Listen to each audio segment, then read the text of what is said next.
Well, hello, namaste. How is everyone? I thought somebody put up something on one of my pages, and I thought this one is classic.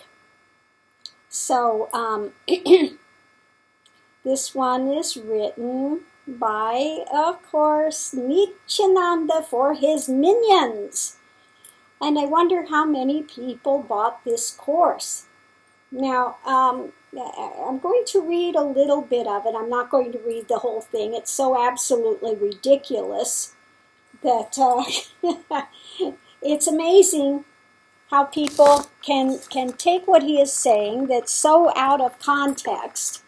The way he spins it has nothing to do at all with the subject he's talking about.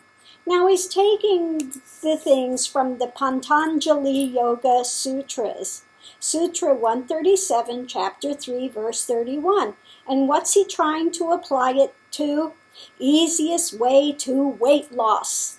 Vedic way to weight loss. Now you tell me how Pantanjali Yoga Sutras have to do with weight loss. Absolutely nothing at all.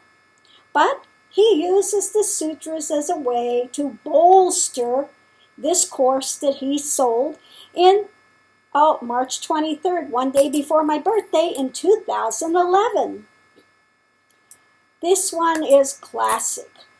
So let's go through and see a little what he has to say here.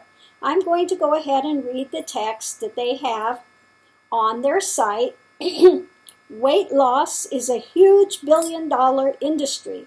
I'm going to talk about this one, Samayama, for the next 7 days.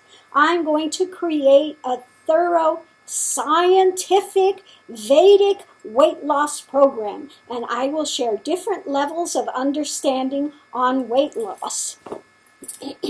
First, he should get an understanding before he shares them. Different levels. He hasn't even gotten to one level. But let's continue and see what wonderful things he has to say. First, what is overweight? Being unaware of the closest object to your inner space. What is the closest to your inner space? Your body. Now, how does the body have to do with your inner space? The body's more on the outer space, not the inner space. But okay, if he wants it to be inner, I don't know what planet he's living on, but my body happens to be in my outer space. The inner space is the consciousness. So how the body on the outer realms has to do with the inner realm, I don't know, but let's take a look and see where he thinks he's going with this. He says, living closest to that, I don't understand how people live with big bellies. Well, I think he's understanding it a bit now, because has he looked at his reflection in the mirror of late? I think he needs to look a little deeper. But let's continue to see what he has to say about it. The moment I gather 1 kg more, I get frightened. Well, he must be shivering and shaking in his boots right now, because I guaranteed from 2011 what he looked like then and what he looks like in 2016, he's gained at least 30, 40 pounds. So he must be really terribly frightened at the moment. He says, I don't know. Don't they look down when they take a bath? If you don't look down, people will look down on you. When 1 inch grows, immediately you should get the fear and start doing something. It's almost like there's a tumor on your hand and you don't bother at all. You don't understand. The extra stomach is also like a tumor. Only difference is it does not give pain, but both normal tumor and extra stomach will kill you. I can say the big belly stills and kills. Well, like I said, Nithyananda, you're not looking real well. You look like Heart Attack City any moment. Have you seen those jowls you got going there? So I think you need to take your course, this very scientific Vedic weight loss course that you were teaching in 2011. Let's go ahead and see more what he has to say. This is classic, absolutely classic. Tumor immediately kills, being unaware. I have seen some of them. It's not like they have this belly. The belly has them. There's a huge belly which has 1 or 2 hands and legs attached to it. They're a living example of everything having independent intelligence. Everything having independent intelligence. He likes that. He was using that in 2011, and that's all he said. Oh, everybody's a god. All the stars, everything has independent intelligence. Well, what happened to that independent intelligence the body's supposed to have then? What happened to your body? What happened to its independent intelligence, Nithyananda? He says, I'm not making fun. I am sorry for them. Well, I'm sorry for you too, Nithyananda, because looks like your karma's coming back to smack you right in the face. And now you get to experience what it's like to be overweight. Isn't it fun? Now, I don't know why you're overweight, because obviously you have the clear answer here. Once again, little minions. He's taken a text to Pantanjali Yoga Sutras, which have nothing at all to do with weight loss, trying to spin it into something it's not, and you can see how well it's working for him. Maybe you should get a clue, okay? But let's continue on to see this wonderful, vast, brilliant knowledge that he's imparting here. The base from where I want people to start understanding is by the nature of your intelligence. Your body can directly produce whatever it wants from the Panchbhutas, the sky, the air, the sun, rays, fire representation, from the water, from walking on the ground. It can just imbibe directly. You may need to support a little with whatever grows in the earth, like grains and vegetables. Otherwise, your body is intelligent by itself. In the 5 bhuts, you may need to supply only what is required for one bhut element. But you supply all 5 bhuts and become a bhut yourself. Oh my God. Yes, he actually said it. Let's continue to go forward. I want all my disciples to know having belly is sin. Oh, Nithyananda, you sinner, you. I'm glad you finally admitted it. Everybody can see it. All they have to do is look at that portly face you've got going, that portly belly that's there. Ah, it's sin.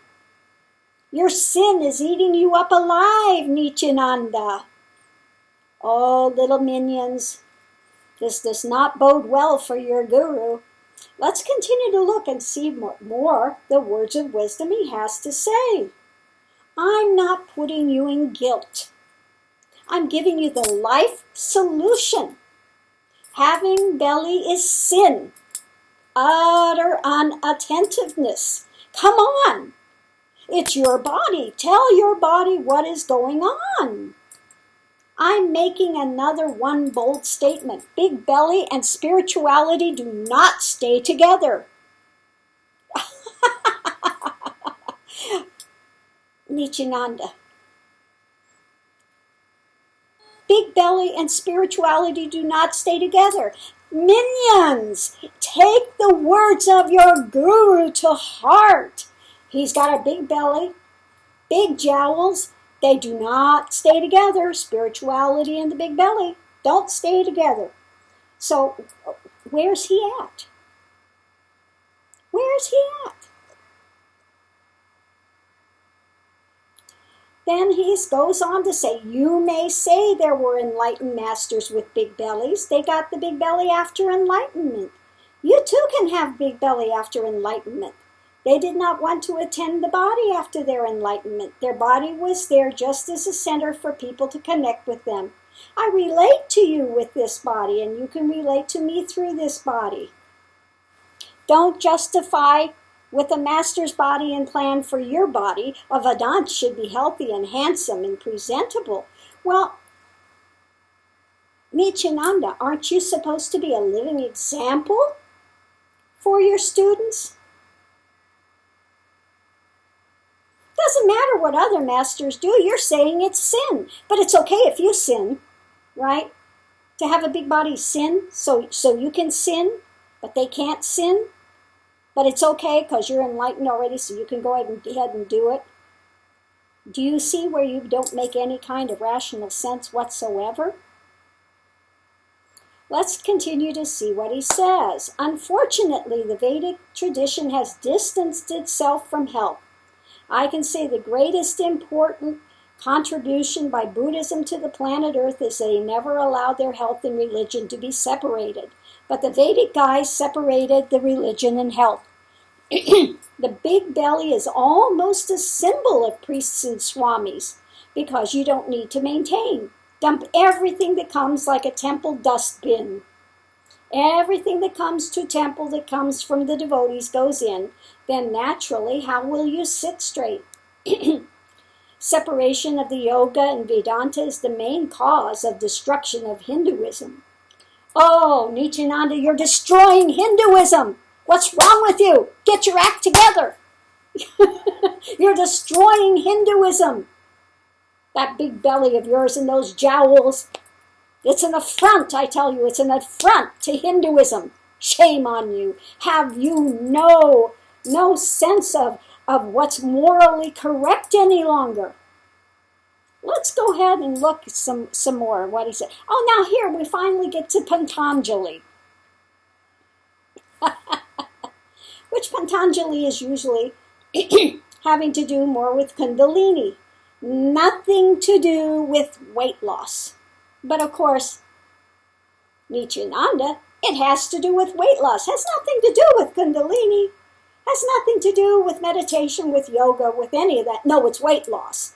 All about the body.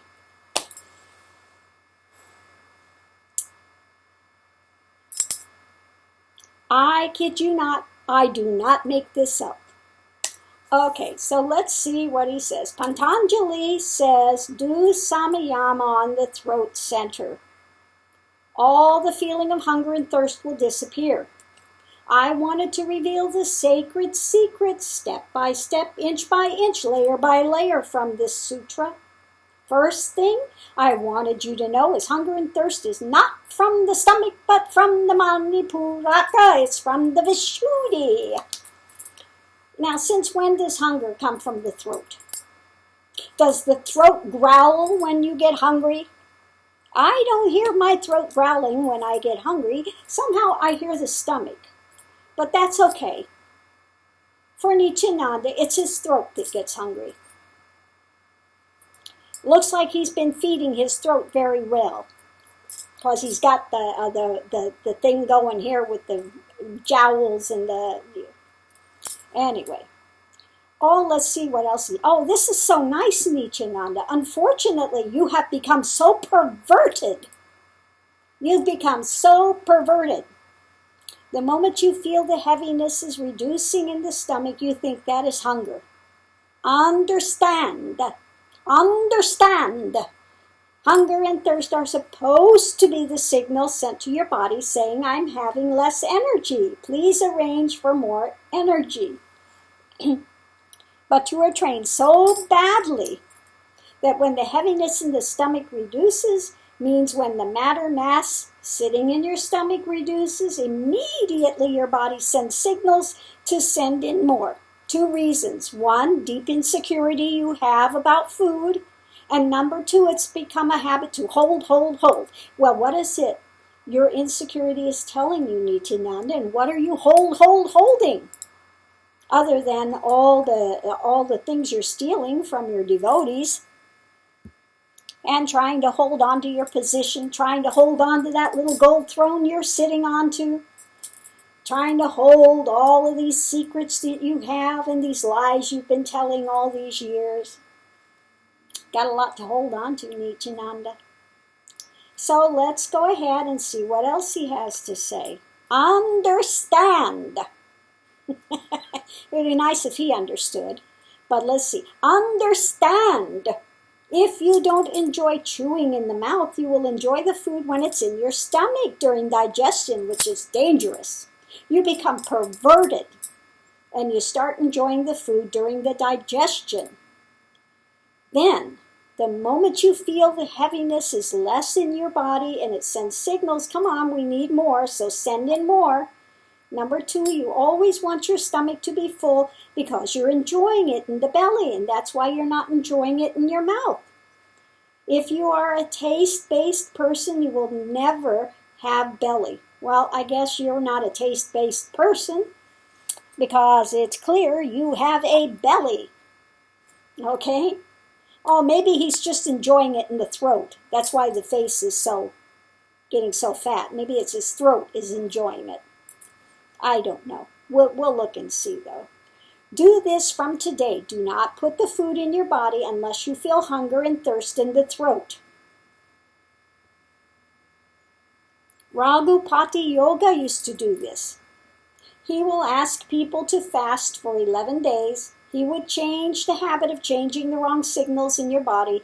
Understand. Habit of sending wrong signals to your body and responding to it should be broken.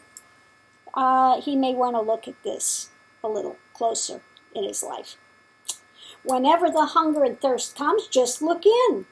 It will not be from navel. It will be from the throat. It is if your navel is the dustbin is a little empty, then your body's not asking for energy, it's asking for junk. If you're feeling hungry and thirsty from throat, your body is asking for energy. Yogis know from the beginning the energy center is the throat. Since when? Since when has the energy center been the throat? Not ever. Not ever. Usually they are focusing on the Manipur. If they are doing the classic yogas and they're trying to raise the energy to heat the body, to heat the elements, etc., it's the Manipura. They're not focusing on the Vishuddhi. This guy is so far off, it's ridiculous. The stomach is not the energy center. When your first layer energy is empty, your throat should send signal to you. I want food. I want water. If your stomach's sending signal, you're not empty with energy. You're empty because there's a less load. You don't need medicine for your body. If you put the food after whatever has been put is digested and leaves the system, whatever has put is digested and leaves the system through 3 ways: motion, urine, sweat. Motion, urine, sweat. Motion, urine, sweat. All 3 should happen between every meal. You mean you don't defecate? I don't know. Maybe Nithyananda is from a different planet. Because I know if I eat, eventually it's motion, urine, sweat, and defecation. Okay? You go to the toilet. Okay? You flush it down. Guess Nithyananda doesn't go to the toilet, doesn't flush it down. He only has 3 ways that the food leaves the body. Maybe his golden throne needs to have a toilet attached. Maybe that's the problem. Everything's backing up. Everything's backed up.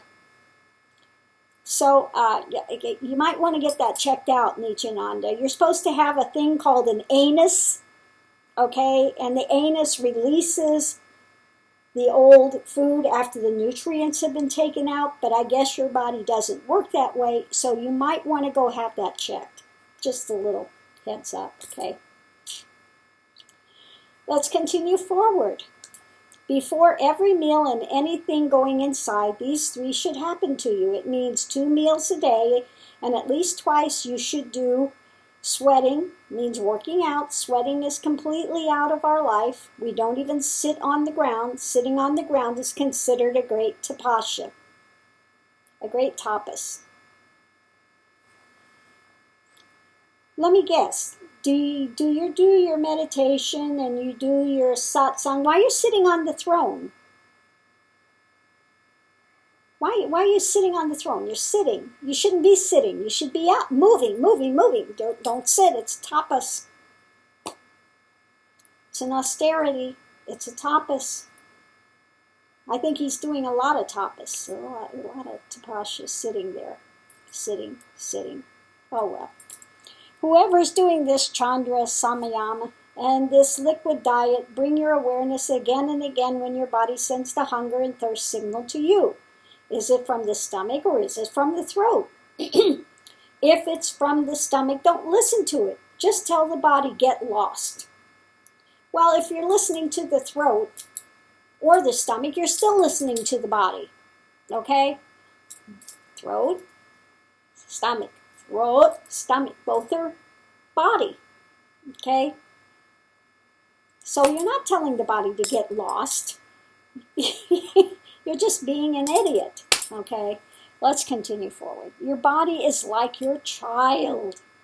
If you use harsh words, it will listen to you. If you look in, then it will become alert. If you don't look in, the fat will slowly start coming. First, understand. Here we come again. Understand. Do not trust the signal if it's from the stomach. It has to be from the throat. He must not be looking in very well because that fat is congealing around his form rapidly for the last few years.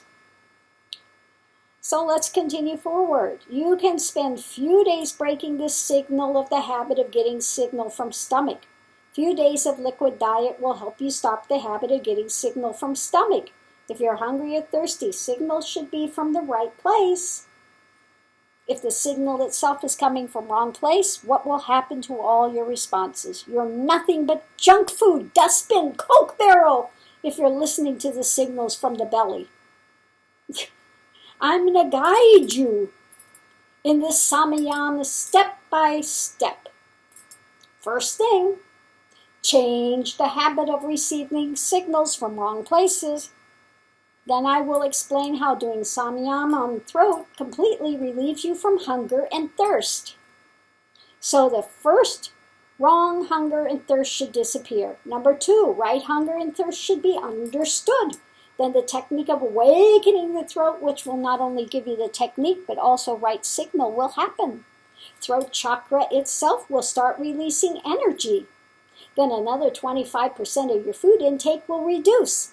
So within 1 week, your intake itself will come down to only 25%, and you will be fully alive, intelligent, with less weight.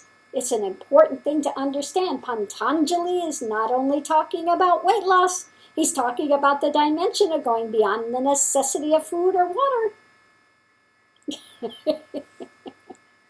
First, I will bring you out of this obesity. I think he needs to take himself out of it first.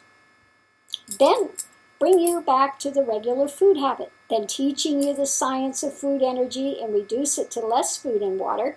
Then teach you the science of food energy where no food is required. I'm declaring today human beings can live without food and water from outside.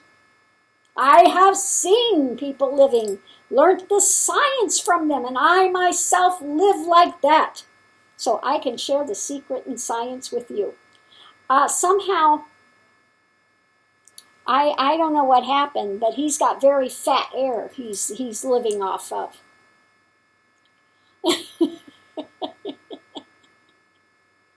What happened, Nithyananda? It's it's just this. Do people not go back and look at the things that you have supposedly courses you have given? How absolutely ridiculous they are. The Pantanjali. Pantanjali has nothing again to do with weight loss. I may not emphasize too much that you should go to the extreme without food and water, because you need to waste a lot of time preparing for that. That's nothing wrong with a little food and water, but when you spend hundreds and thousands of dollars on food, you should equally spend on medicine too. I'm not against the food industry. I'm against you falling into the vicious circle of food and medicine industry. I'll teach you the science step by step, inch by inch. Today, all of you practice this just today. Live on a liquid diet and take the neem juice. Whenever you get the signal of hunger or thirst, see it should come from throat, not stomach. Only after you experience this shift, I want to continue further. In this 1 week, I will create a powerful Vedic weight loss program, guaranteed program for weight loss without any side effect. I will create N weight loss program. Blessings. So anyway, he goes forward with another part here. He goes on to claim that he's creating an intense energy field so that whoever comes and sits there will levitate. Oh yes, people that come and sit there are going to levitate. And you will experience the Kundalini rising in levitation. Kundalini has nothing to do with levitation. Once again, I don't know where this guy gets his information from. Absolutely ridiculous. Oh, God.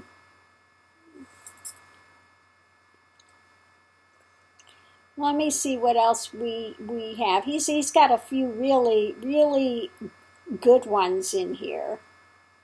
Well, visualize intense fire. Usually when they're visualizing the fire, it's in the Manipura chakra. It has nothing to do with the throat.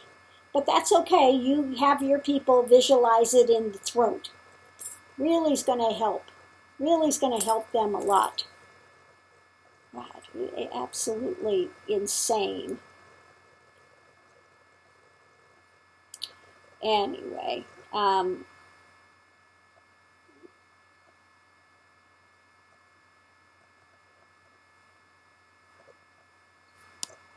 again, none of this has anything to do with, Pantanjali has nothing to do with weight loss.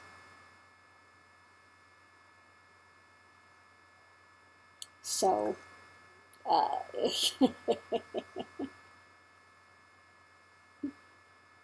if it did, you know, again, you can see none of it's worked for him. None of it's worked for him.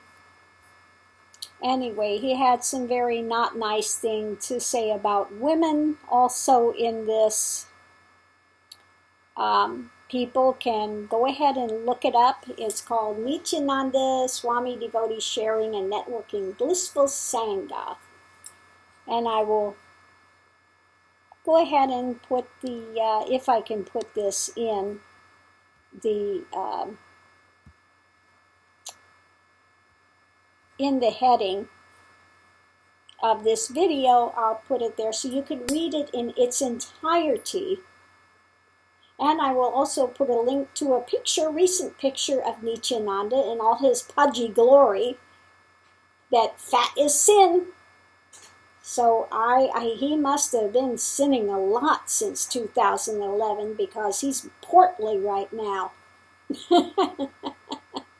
And I guarantee I have a much smaller waist than does he. So, Mr. Belly, you might want to take your course. Either that or just admit you don't know what the heck you're talking about. Okay? Be, give your devotees a break. Tell them the truth. You have no clue what Pantanjali Sutras are about. They have nothing to do with weight loss. Sorry to be the bearer of bad tidings, but that's the truth of the situation. So I hope that my devotees have enjoyed this moment.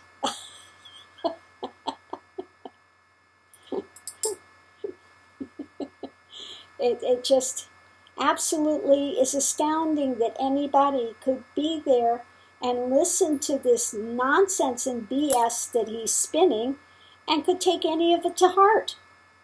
But people actually spend a lot of money to go to one of these programs and hear this absolute nonsense being spouted. So I thought it was time that, we go ahead and look at this and just see how much really the nonsense is out there. Look at what he said in 2011. Look at his pictures in 2011. Oh, he was looking okay back then. And now you look at 2016, 5 years later. Gee, you'd think he'd be getting better at it rather than worse.